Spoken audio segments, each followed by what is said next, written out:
1960 سے لے کے لوگوں کو بلانا شروع کیا ہوا اور سارے بزرگ کرکٹرز کو بلایا اور وہ اپنی سکن سیو کر لی کہ جی میں نے دیکھے سب سے مشورہ کیا ہے. یہ کوئی سرجری ہے جس سرجری کی بات کر رہے تھے, یہ سرجری تو وہ نہیں ہے. اور اس میں کیا آپ نے تبدیلی کی؟ بابر اعظم کیا کپتان رہیں گے یا نہیں رہیں گے؟ کیا ابھی بھی وہ کپتان رہیں گے؟ شاہد افریدی صاحب نے تو بڑا کلیئر انداز میں کہہ دیا, اور شاہد افریدی کی بات کو آپ اگنور نہیں کر سکتے. انہوں نے پاکستان کی ماڈرن کرکٹ کھیلی ہے, ماڈرن کرکٹ کے وہ موجد ہیں, تو انہوں نے آپ کو یہ کہہ دیا. پھر آپ بتائیں کہ یہ محمد یوسف پاکستان کرکٹ ٹیم کے ساتھ کب سے اٹیچڈ ہیں؟ وہ 2019 سے مختلف رولز میں ہیں, تو ان کو, اور وہ انڈر 19 ٹیم کے ساتھ بھی ہیں, باقی بھی ٹیم کے ساتھ ہیں. ان کے حوالے سے کچھ بھی نہیں ہوتا. کیا وہ ان کے اوپر کوئی بیک لیش نہیں آئے گی سلیکشن کمیٹی پہ؟ تو سرجری کس طرح شروع کی گئی ہے اور کیسے کہا جا رہا ہے؟ اس پہ سابق کرکٹرز متحد ہو رہے ہیں اور وہ سب کا ایک موقف آ رہا ہے سامنے کہ یہ غلط ہو رہا ہے جو ہو رہا ہے. تو ابھی آگے سامنے آئے گا تو مزید پتہ چلے گا کہ وہاب ریاض کیا کہتے ہیں, اور باقی آگے سرجری کس حد تک لے کے جائے گی کرکٹ ٹیم کو. پاکستان ٹیم کی پرفارمنس تو ظاہر ہے بہت بری رہی ہے اور ہم سب اس بات پہ بہت زیادہ دکھی ہیں. آخری خبر جناب, اور سب سے دلچسپ, جس کے لیے آپ شاید بیٹھے ہوئے بھی ہوں, اور وہ خبر ہے جی, ایک اسکرین شاٹ میں آپ سے شیئر کرتا ہوں. میں نے ٹویٹ کیا تھا اور میں نے خبر لگائی تھی وی نیوز پہ. خبر یہ تھی کہ جی army chief general Asim Munir نے ایک تقریب سے خطاب کیا تھا. پاکستان گرین پاکستان انیشیٹو کی ایک تقریب تھی پچھلے سال.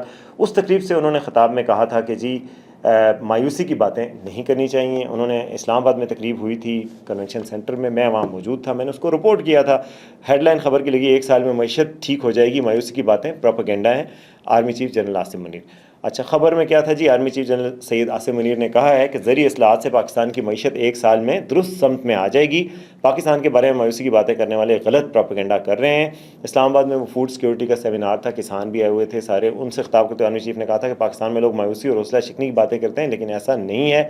اور انہوں نے کہا تھا کہ معیشت پاکستان کی بہتر پکچر بھی دیکھنی چاہیے. آپ دیکھیں کہ باقی چیزیں پاکستان میں کتنا پوٹینشیل ہے, پاکستان میں کھیتوں میں کتنا پوٹینشیل ہے, منرلز کا کتنا پوٹینشیل ہے. اس پوٹینشیل کو ٹیپ کریں تو پاکستان کی معیشت بہتری کی طرف جا سکتی ہے. یہ بات انہوں نے کی تھی. اب جناب لوگ ٹویٹر پہ, خاص طور پہ پی ٹی آئی کے دوست اور باقی لوگ مجھے کہہ رہے ہیں کہ جی یہ دیکھیں کیا ہو گیا. میں نے نہیں تقریر کی تھی, میں نے تو رپورٹ کی تھی, لیکن میں آپ کو کچھ انالیسس دے دیتا ہوں کہ پچھلے سال اور اس سال کے درمیان کیا فرق ہوا ہے اور معیشت بہتر ہوئی ہے کہ بری ہوئی ہے. اور پھر آپ آخر میں اپنا تجزیہ بھی بتا دوں گا. لیکن میں آپ کو بتاؤں, میری ابھی بات ہوئی تھی پاکستان کے مشہور اکانومی کے جرنلسٹ ہیں مہتاب حیدر صاحب, معیشت کے ماہرین سے بھی بات ہوئی. میں خود بھی ظاہر ہے چیک کرتا ہوں اور دیکھتا ہوں.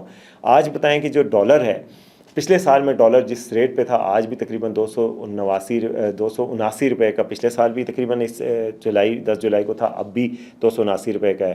ڈالر کی اسٹیبل پرائس آئی ہے. اس سے پہلے ڈالر ہمیشہ اٹھتا ہی رہا ہے. پہلے نون لیگ کے دور میں تھوڑا سا اٹھا, پھر پی ٹی آئی کے دور میں ایک دم بہت زیادہ اٹھا, پھر نون لیگ کے 16 ماہ میں بہت زیادہ اٹھا. تو وہ ڈالر کی ریٹ وہ اسٹیبل ہوا ہے, یہ جو بہتری ہوئی ہے. پچھلے سال جو گروتھ تھی ہماری جی ڈی پی گروتھ, وہ نیگیٹو میں تھی, کوئی 0.4% -0.4%. اب جو ہے وہ پازیٹیو میں آئی ہے, وہ 2.38 ہو گئی ہے. یہ الگ بات ہے کہ یہ گروتھ سفیشینٹ نہیں ہے. پاکستان کی آبادی جس طرح گرو کر رہی ہے, یہ گروتھ اتنی کے برابر بھی اس کو میٹیگیٹ نہیں کر رہی. تو اس لیے ہم یہ نہیں کہہ سکتے کہ بس ہم نے تو ترقی کی راہیں طے کر لی ہیں. میں یہ کہہ رہا ہوں کہ پچھلے سال سے تھوڑی سی بہتر ہے. یہ میکرو اکنامک انڈیکیٹر ہیں. عوام کی حالت میں, اور آپ دونوں جانتے ہیں کہ عوام کی حالت میں بہتری نہیں بلکہ ابتری ہوئی ہے. اچھا, مہنگائی پچھلے سال 22-23% پہ تھی, 21-22-23% پہ تھی. اس سال اس سے نیچے آ چکی ہے اور پروجیکٹڈ ہے کہ 12% پہ مہنگائی آ جائے گی, انفلیشن. اس لیے اور عام آدمی مہنگائی میں کمی محسوس تب کرے گا جب بہت زیادہ کمی ہوگی. وہ ہو نہیں رہی, یعنی 12% اور گروتھ ہوئی ہے پچھلے سال کے مقابلے میں, تو ظاہر ہے پھر عام بندہ مہنگائی کمی کیسے محسوس کرے. اسٹاک مارکیٹ بہتر ہوئی ہے. اسٹاک مارکیٹ آپ دیکھ رہے ہیں ریکارڈ توڑ رہی ہے. 100 انڈیکس جو ہے 80,000 تک پہنچ گیا تھا کل.